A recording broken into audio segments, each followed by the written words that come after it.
जन्म जन्मवा वही रंग में रंगी दतन मनवा की लागी नहीं छूटे रजऊ रजऊ की लागी नहीं छूटे रजऊ रजऊ की लागी नहीं छूटे रजऊ पिया छूटे नहीं जन्म जन्मवा वही रंग में रंगी दतन मनवा की लागी नहीं छूटे रजऊ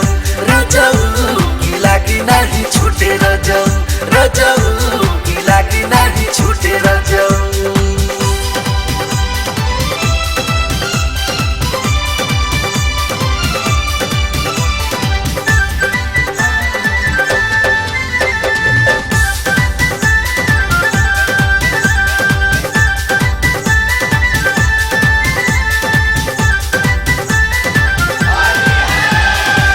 नेह सनेह के उ रंग लगाता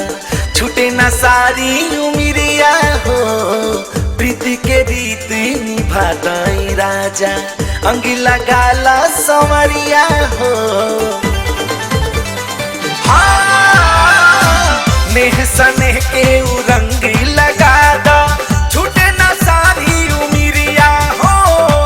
प्रीति के रीत निभाताई राजा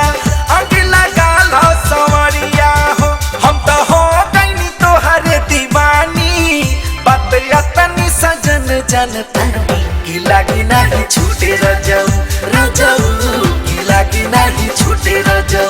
रजऊ की लागी नहीं छूटे रजऊ।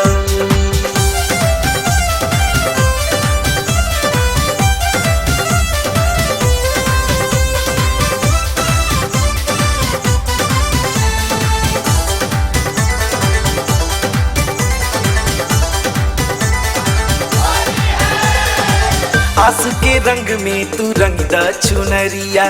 भाव के रंग में चोली हो ऐसन रंग चढ़ा दई काजल याद रहे ई होली हो। हाँ आस के रंग में चुनरी रंगीदा भाव के रंग में चोली हो ऐसन रंग चढ़ा द मनोज याद रहे ही होली हो भोला मनवा के श्रद्धा पुरादा ऐसन प्रेम के रंग बरिसादा की लागी नहीं छूटे रजऊ रजऊ की लागी नहीं छूटे रजऊ रजऊ की लागी नहीं छूटे रजऊ पिया छूटे नहीं जन्म जन्मवा